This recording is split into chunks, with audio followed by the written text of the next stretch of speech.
Lalaki ng tenga. Nakuha mo yung boss, ganyan nakalaki? Oo. Eh magkano naman halaga ng mga ganyan? 20 ko nabili.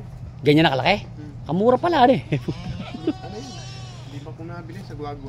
Para palang bulon eh. Nak ng kamot na lalaki ng kambing dito. Nandun si panganak mo. Ha? Nabili ko. Tingnan natin mga idol. Oh. Tinan mo nga oh. Hindi naman niya yan mga idol binibenta. Mga ano niya lang to. Kumbaga hilig niya lang. Yan. Gaganda. Ay, nung gaganda ng mga turete. Nak ng kamote. Mahilig din tayo mga idol sa kambing eh. Kaso lang eh. Anong gaganda naman pala. Oh. Gaganda ng mga anak. Oh. Oh.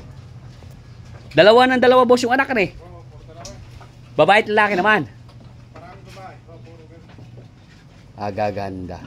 Yang sa nag-aalaga oh. Ayan yung nag-aalaga oh. Ang cute dire oh. Kakiyot. Nakakatuwa mga idol oh. Magaling talaga mga idol si Boss Mike mga idol. Ang gaganda ng kambing niya oh.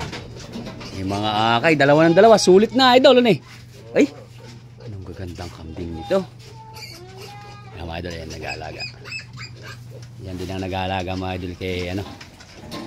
Mga idol yung baboy niya eh, kaso lang ano, hindi pa mga idol. Pero baka sakali mga idol na malapit na. Dol, tinan mo dol ano eh. Medyo lumalapad-lapad yung area yan eh. Baka may posibilidad na maglalandi. Ayun no? Baka malamang yan, mag-umpisa na yan. Nandito tayo mga idol kay The Black. Ayan si The Black oh. Yan.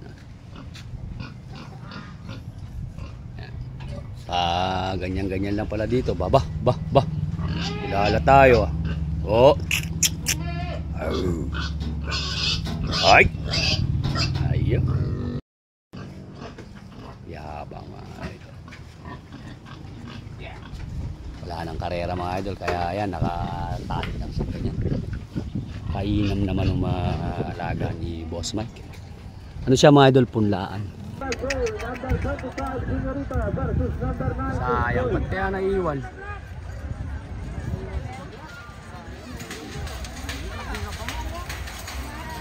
Sayang. Ganda sana ng laban no?